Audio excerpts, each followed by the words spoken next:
Dear students, இன்றைக்கி நம்ம பார்க்க போகிற டாபிக் தொடக்க கால தமிழ் சமூகமும் பண்பாடும். இது யூனிட் 8க்கு கீழே வரக்கூடிய ஒரு டாபிக். ஓகே, தொடக்க கால தமிழ் சமூகமும் பண்பாடும். இந்த லெசன் எங்கே இருக்குது அப்படின்னா சமச்சீர் புக், நியூ சமச்சீர் book 9th standard social science. Okay, 9th standard social science new சமச்சீர் புக்கில் இந்த லெசன் இருக்குது, unit 3. Okay, 9th standard social science new சமச்சீர் புக் யூனிட் 3. ஸோ தொடக்க கால தமிழ் சமூகம் குறித்து அறிந்து கொள்வதற்கான சான்றுகள். ஓகே, தொடக்க கால தமிழ் சமுதாயத்தை பற்றி அறிந்து கொள்வதற்கு என்னென்ன சான்றுகள் இருக்குது? சான்றுகள் அப்படின்னா ப்ரூஃப் அல்லது எவிடன்சஸ், அதை தான் நம்ம பார்க்க போகிறோம். ஓகே, 4 விதமான சான்றுகள் இருக்குது. நம்பர் 1 செவ்வியல் தமிழ் இலக்கியங்கள். நம்பர் 2 கல்வெட்டுகள். நம்பர் 3 தொல்லியல் அகழாய்வு சான்றுகள் மற்றும் பண்பாட்டு பொருட்கள். நம்பர் 4 தமிழ் அல்லாத மற்றும் அயல் நாட்டினரின் இலக்கிய குறிப்புகள். ஓகே, ஸோ செவ்வியல் தமிழ் இலக்கியங்கள்னால் நூல்கள். நம்பர் 2 கல்வெட்டுகள். நம்பர் 3 தொல்லியல் அகழாய்வு சான்றுகள். நம்பர் 4 தமிழ் அல்லாத மற்றும் அயல் நாட்டினருடைய நூல் குறிப்புகள், அதுதான் இலக்கிய குறிப்புகள். ஓகே, ஸோ இந்த 4 வகையான சான்றுகளை தான் இந்த லெசன் ஃபுல்லாகவே நம்ம படிக்க போகிறோம். ஓகே, நம்பர் 1 சான்று எது? செவ்வியல் தமிழ் இலக்கியங்கள். எதெல்லாம் செவ்வியல் தமிழ் இலக்கியங்கள்? நம்பர் 1 தொல்காப்பியம். தொல்காப்பியம் என்பது ஒரு இலக்கண நூல். ஓகே, அடுத்தது 14 மேல்கணக்கு நூல்கள். 14 மேல்கணக்கு நூல்கள். அடுத்தது 14 கீழ்கணக்கு நூல்கள். 50 காப்பியங்கள். இவை எல்லாம் தான் செவ்வியல் தமிழ் இலக்கியங்கள். ஓகே, செவ்வியல் தமிழ் இலக்கியங்கள்னால் தொல்காப்பியம், 14 மேல்கணக்கு நூல்கள், கீழ்கணக்கு நூல்கள் மற்றும் 50 காப்பியங்கள். இந்த நூல்கள் அல்லது இந்த இலக்கியங்களில் எதை பற்றி குறிப்பிட்டிருக்காங்கன்னா சங்ககால மக்களுடைய வாழ்க்கை முறையை தான் இதில் குறிப்பிட்டிருக்காங்க. ஸோ இந்த நூல்களை நாம் பயிலும்போது சங்ககால மக்களுடைய வாழ்க்கை முறைமைகளை நாம் நன்கு தெரிந்து கொள்ளலாம். தொல்காப்பியம் என்பது தமிழ் மொழியில் இருக்கக்கூடிய பழமையான இலக்கண நூல். ஓகே, தொல்காப்பியம் என்பது இலக்கண நூல். இந்த தொல்காப்பியத்தை எழுதியவர் தொல்காப்பியர். தொல்காப்பியத்தின் ஆசிரியர் தொல்காப்பியர். இந்த தொல்காப்பியம் 3 பகுதிகளை கொண்டது. முதல் 2 பகுதிகள் தமிழ் மொழி இலக்கணத்தை குறிப்பிடுகின்றன. 3வது பகுதி தமிழ் மக்களுடைய சமூக வாழ்க்கைக்கான இலக்கணத்தை வரையறுக்கிறது. ஸோ மொழி இலக்கணத்தை வரையறுப்பது முதல் 2 பகுதிகள், மக்களுடைய சமூக வாழ்க்கைக்கான இலக்கணத்தை வகுப்பது 3ஆம் பகுதி. ஓகே, ஸோ இது தொல்காப்பியம் சம்பந்தமான தகவல்கள். நெக்ஸ்ட் 14 மேல்கணக்கு நூல்கள். எதெல்லாம் 14 மேல்கணக்கு நூல்கள் அப்படின்னா 8 தொகை 10 பாட்டு. ஓகே, 8 தொகை 10 பாட்டு தான் 14 மேல்கணக்கு நூல்கள். ஓகே, நெக்ஸ்ட் 14 கீழ்கணக்கு நூல்கள். இந்த 14 கீழ்கணக்கு நூல்கள் மொத்தம் எத்தனை நூல்களை உள்ளடக்கியது? 18 நூல்களை உள்ளடக்கியது. இந்த 18 நூல்களும் வாழ்வியல் அறநெறிகளை குறித்து கூறுகின்றன. ஓகே, வாழ்வியல் அறநெறிகளை பற்றி குறிப்பிடுகின்றன. இந்த 18 நூல்களிலும் முதன்மையான நூல் திருக்குறள். இந்த 14 கீழ்கணக்கு நூலிலேயே முதன்மையான நூல் திருக்குறள். திருக்குறள் 1330 குறட்பாக்களை கொண்டது. திருக்குறளில் இருக்கக்கூடிய பால்கள், அதாவது திருக்குறளை 3 பால்களாக நாம் பிரிப்போம். அறம், பொருள், இன்பம். அதாவது அறத்துப்பால், பொருட்பால், காமத்துப்பால் என்று நாம் 3 வகையாக திருக்குறளை பிரிப்போம். ஓகே, 8 தொகை நூல்கள். எவையெல்லாம் 8 தொகை நூல்கள்? ஓகே, நற்றிணை, குறுந்தொகை, பரிபாடல், பதிற்றுப்பத்து, ஐங்குறுநூறு, கலித்தொகை, அகநானூறு, புறநானூறு இவைதான் 8 தொகை நூல்கள். 10 பாட்டு நூல்கள். திருமுருகாற்றுப்படை, பொருநராற்றுப்படை, பெரும்பானாற்றுப்படை, சிறுபானாற்றுப்படை, முல்லைப்பாட்டு, நெடுநல்வாடை, மதுரை காஞ்சி, குறிஞ்சிப்பாட்டு, பட்டினப்பாலை, மலைபடுகடாம். இந்த 10ம் 10 பாட்டு நூல்கள். 50 காப்பியங்கள். சிலப்பதிகாரம், மணிமேகலை, சீவக சிந்தாமணி, வளையாபதி, குண்டலகேசி. சிலப்பதிகாரம், மணிமேகலை, சீவக சிந்தாமணி, வளையாபதி, குண்டலகேசி. கல்வெட்டு சான்றுகள். கல்வெட்டு சான்றுகள் அல்லது கல்வெட்டுக்களை பற்றிய அறிவியல் படிப்பிற்கு என்ன பெயர் அப்படின்னா கல்வெட்டியல். ஓகே, கல்வெட்டுகளை பற்றிய அறிவியல் படிப்பிற்கு கல்வெட்டியல் என்று பெயர். ஃபஸ்ட்டு தமிழ் பிராமி கல்வெட்டுகள். தமிழ் பிராமி கல்வெட்டுகள் பிராமி மொழியில் எழுதப்பட்டவை. ஓகே, ஸோ இந்த கல்வெட்டுகள் எங்கு காணப்படுகின்றனன்னு பார்த்தீங்கன்னா கற்பாறைகளுக்கு இடையிலும் குகைவாழ் இடங்களிலும் காணப்படுகின்றன. தமிழ் பிராமி கல்வெட்டுகள் கற்பாறைகளுக்கு இடையிலும் குகைவாழ் இடங்களிலும் காணப்படுகின்றன. தமிழ்நாட்டில் 30க்கும் மேற்பட்ட தமிழ் பிராமி கல்வெட்டுகள் காணப்படுகின்றன. இந்த குகைவாழ் இடங்களில் காணப்படக்கூடிய இந்த கல்வெட்டுகள் இருக்கக்கூடிய பகுதிகளில் சமண துறவிகள் வாழ்ந்து வந்தனர் அப்படின்னு சொல்லி சான்று இருக்கு. இந்த படத்தில் என்ன கொடுத்துருக்காங்கன்னா, தமிழ் பிராமி கல்வெட்டு காணப்படக்கூடிய குகை வாழிடங்களில் மழைநீர் வடிவதற்காக செதுக்கப்பட்ட பள்ளங்களை இதில் கொடுத்துருக்காங்க. ஓகே, ஸோ இந்த குகைகளில் வடியக்கூடிய இந்த மழைநீர் வந்து கீழே வடிந்து செல்வதற்காக செதுக்கப்பட்ட பள்ளங்கள் இந்த தமிழ் பிராமி கல்வெட்டுகளில் காணப்படக்கூடிய குகைகளில் இருக்கிறது அப்படிங்கிறதுக்கு ஒரு எவிடன்ஸ் இது. ஓகே, இது தமிழ் பிராமி கல்வெட்டு காணப்படும் குகை வாழிடம். நடுக்கற்கள் அப்படின்னா வீர மரணம் அடைந்த வீரர்களை அடக்கம் பண்ண அந்த இடத்துல ஒரு கல்லை நட்டு வைப்பாங்க. ஓகே, அதில் சில குறிப்புகளை எழுதி ஒரு கல்லை நட்டு வைப்பாங்க. அந்த கல்லோட பேர் தான் நடுக்கற்கள். இப்போது சங்க காலத்தில் பார்த்தீங்கன்னா போர்க்களத்திலும் ஆனிரை கவரும் சண்டைகளிலும் மரணம் அடைந்தவர்களுடைய நினைவாக தான் நடுக்கற்கள் நடப்பட்டன. ஸோ அந்த காலகட்டத்தில் போர்க்களத்தில் இறந்த வீரர்களுக்கும் ஆனிரை கவரும் சண்டைகள் அப்படின்னா முல்லை நிலம்னா என்னது? முல்லை நிலம்னா காடு சார்ந்த இடமும். ஸோ இந்த முல்லை நிலத்தில் மக்கள் வந்து கால்நடைகள் அதிகமாக வச்சுருப்பாங்க. அதே மாதிரி முல்லை நில தலைவனும் அதிகமான கால்நடைகள் வச்சுருப்பான். ஸோ இந்த கால்நடைகளை ஆனிரை கவர்தல் அப்படின்னு ஒன்று உண்டு. அதாவது ஆனிரை கவர்தல்னால் இந்த கால்நடைகளை யாராவது ஒரு கூட்டமாக வந்து திருடிட்டு போயிடுவாங்க. அப்போது இந்த ஆனிரை மீட்டல் அப்படின்னு சொல்லி ஒரு சண்டை நடக்கும். ஓகே, ஆனிரை மீட்டல்னா திருடிட்டு போன ஆடு மாடுகளை மீட்டு கொண்டு வர்றதுக்காக வீரர்கள் போர் செய்வாங்க. ஸோ அந்த போரில் மரணம் அடையக்கூடிய வீரர்களுக்கும் நடுக்கற்கள் நடுவாங்க. ஓகே, ஸோ நடுக்கற்கள் நடப்படக்கூடிய வழிமுறைகளை குறித்து தொல்காப்பியம் விரிவாக எடுத்துரைக்கிறது. நடுக்கற்கள் நடக்கூடிய வழிமுறைகளை குறித்து கூறும் நூல் தொல்காப்பியம்.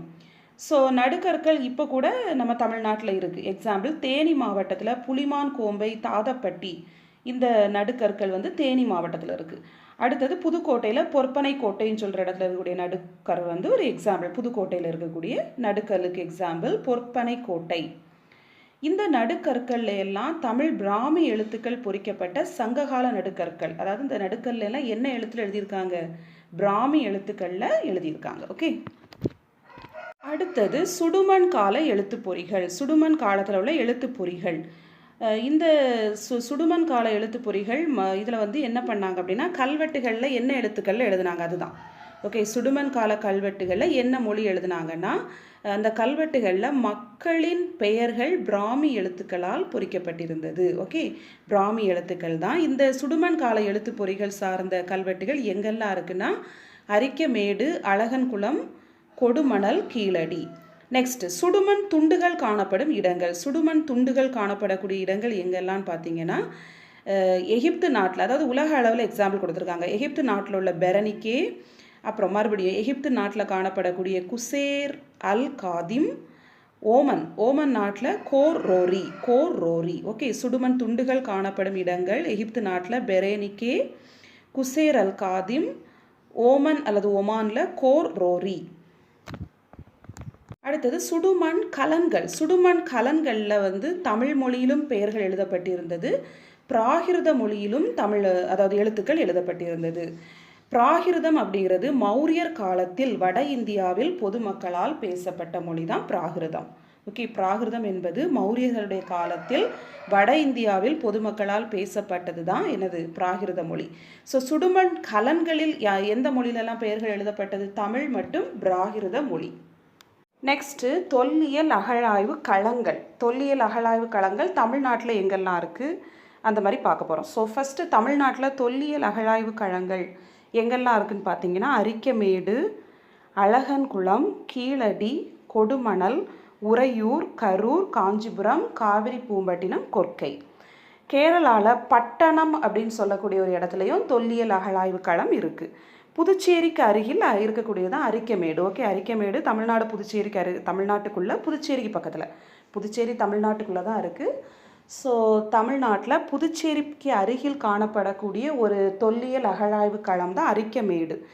இந்த அரிக்கமேடை சங்ககால துறைமுகப்பட்டினம்னு சொல்கிறாங்க. ஓகே, ஸோ சங்ககால துறைமுகப்பட்டினம் என்று அழைக்கப்படுவது எது அப்படின்னு கேட்டால் அரிக்கமேடு. நெக்ஸ்ட்டு இந்த தொல்லியல் ஆராய்ச்சியில் ஈடுபட்டவர்கள் பிரிட்டன் நாட்டை சேர்ந்த sir Robert Eric Mortimer Wheeler. Okay, sir Robert Eric Mortimer Wheeler Britain நாட்டை சேர்ந்தவர். அடுத்தது பிரான்ஸ் நாட்டை சேர்ந்த ஜேஎம் கசால். இந்தியாவை சேர்ந்த 2 நபர்கள் ஏ கோஷ் அண்ட் கிருஷ்ணதேவா. இவங்கெல்லாம் தொல்லியல் ஆராய்ச்சியில் ஈடுபட்டவங்க. நெக்ஸ்ட் இந்திய தொல்லியல் துறை, அதை தான் நம்ம ஷார்ட்டாக ஏஎஸ்ஐன்னு சொல்லுவோம், archaeological survey of India. So இந்திய தொல்லியல் துறை எந்த அரசின் கீழ் செயல்படுகிறதுன்னு கேட்டால் மத்திய அரசின் கீழ் செயல்படுகிறது. தமிழ்நாடு தொல்லியல் துறை தமிழ்நாடு அரசின் கீழ் செயல்படுகிறது. நெக்ஸ்ட் இந்த தொல்லியல் ஆராய்ச்சி சம்பந்தமான சட்டங்கள். இந்திய புதையல் சட்டம் இந்திய புதையல் சட்டம் பிரிட்டிஷ் காலத்திலே கொண்டு வந்திருக்காங்க. அதோட அந்த கொண்டு வரப்பட்ட ஆண்டு 1878. அடுத்தது பழங்கால பொருட்கள் மற்றும் கலை கருவூலங்கள் சட்டம் 1972. பழமை வாய்ந்த நினைவு சின்னங்கள், தொல்லியல் ஆய்வுகள் மற்றும் எஞ்சிய பொருட்கள் சட்டம் 1958. ஸோ இந்திய புதையல் சட்டம் பிரிட்டிஷ் காலத்திலே கொண்டு வந்துட்டாங்க 1878. பழங்கால பொருட்கள் மற்றும் கலை கருவூலங்கள் சட்டம் 1972. பழமை வாய்ந்த நினைவு சின்னங்கள், தொல்லியல் ஆய்வுகள் மற்றும் எஞ்சிய பொருட்கள் சட்டம் 1958.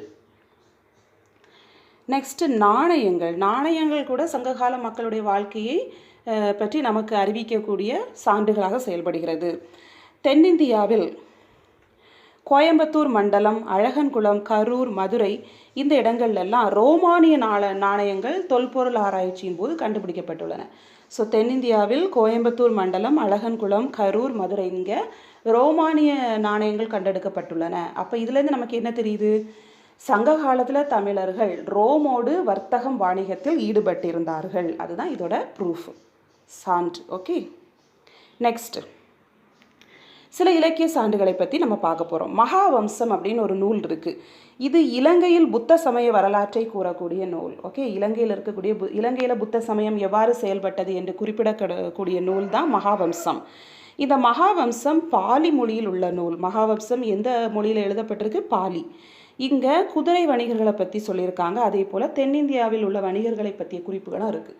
ஸோ குதிரைகளை வைத்து வியாபாரம் செய்த வணிகர்களை பற்றிய குறிப்புகளும் தென்னிந்தியாவில் உள்ள வணிகர்களை பற்றிய குறிப்புகளும் இந்த மகாவம்சம் நூலில் கூறப்பட்டுள்ளது. மகாவம்சம் என்பது இலங்கையில் உள்ள புத்த சமயத்தை கூறக்கூடிய ஒரு நூல். இந்த நூல் பாலி மொழியில் எழுதப்பட்டுள்ளது. நெக்ஸ்ட் எரித்ரியன் கடலின் பெரிப்ளஸ்.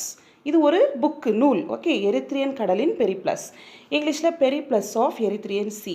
இது ஒரு கிரேக்க நூல். ஓகே, இட் இஸ் அ கிரேக்க லிட்ரேச்சரில் உள்ளது, அதாவது கிரேக்க நூல். இதோட ஆசிரியர் பெயர் வந்து தெரியவில்லை. அதாவது இந்த இலக்கிய நூலை எழுதினவருடைய பெயர் நமக்கு தெரியலை. ஆனால் பெரிப்ளஸ் அப்படின்னா அர்த்தம் என்னன்னு பார்த்தீங்கன்னா கடல் வழிகாட்டி.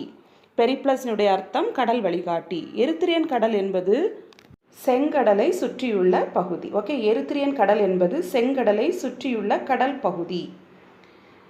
அதே மாதிரி இந்த நூலில் வந்து முசிறி, தொண்டி, குமரினா கன்னியாகுமரி. ஓகே, முசிறி, தொண்டி, குமரி இங்கே இந்த மாதிரிப்பட்ட துறைமுக பட்டினங்களை குறித்தும் சான்றுகள் இந்த நூலில் இருக்குது. ஸோ முசிறி, தொண்டி, குமரி இந்த துறைமுக பட்டினங்களை குறித்த சான்றுகளும் இங்கு உள்ளது. சேர மன்னர்கள் மற்றும் பாண்டிய மன்னர்களை குறித்தும் இந்த நூல் கூறுகிறது. எந்த நூல்? எரித்ரியன் கடலின் பெரிப்ளஸ் என்ற கிரேக்க நூல். ஓகே, அடுத்த நூல் என்னன்னு பார்த்தீங்கன்னா பிளினியின் இயற்கை வரலாறு. அதாவது இயற்கை வரலாறு அப்படின்னு சொல்லக்கூடிய இலக்கிய நூலை எழுதியவர் பிளினி. இது வந்து லத்தீன் மொழியில் எழுதப்பட்ட நூல். ரோமானிய பேரரசின் இயற்கை வளங்களை பற்றி இது குறிப்பிடுகிறது. ஓகே, ரோமானிய பேரரசின் இயற்கை வளங்களை பற்றி இது குறிப்பிடுகிறது. அதே மாதிரி இந்தியாவுடன் நடைபெற்ற மிளகு வியாபாரம் குறித்தும் கூறுகிறது. ரோமானிய அரசும் இந்திய அரசும் என்ன வியாபாரத்தில் ஈடுபட்டாங்க? மிளகு வியாபாரம். அதை பற்றியும் இந்த நூல் கூறுகிறது.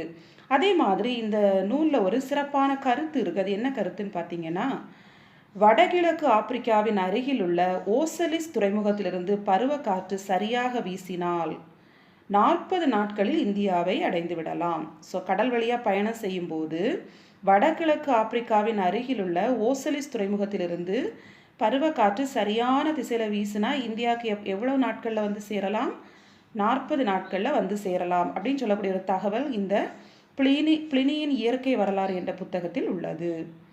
ஸோ இந்த இதில் வந்து எந்த பருவக்காற்றை குறிப்பிடுறாங்கன்னா தென்மேற்கு பருவக்காற்று, இங்கிலீஷில் south west monsoon. Okay. Next தாலமியின் புவியியல் என்ற நூலினுடைய பெயர் புவியியல். அதை எழுதுனது தாலமி. ஓகே. ஸோ இந்த நூலில் காவிரி பூம்பட்டினம், கொர்க்கை, கன்னியாகுமரி, முசிறி போன்ற துறைமுக பட்டினங்கள் குறித்த வரலாறு உள்ளது. அடுத்தது அர்த்த சாஸ்திரம். அர்த்த சாஸ்திரம் எழுதுனது சாணக்கியர். ஓகே. மௌரியர் காலத்தில் வாழ்ந்த கௌடில்யர் என்ற சாணக்கியர். ஸோ கௌடில்யர் சாணக்கியர் என்ற அவருடைய பெயர். ஓகே.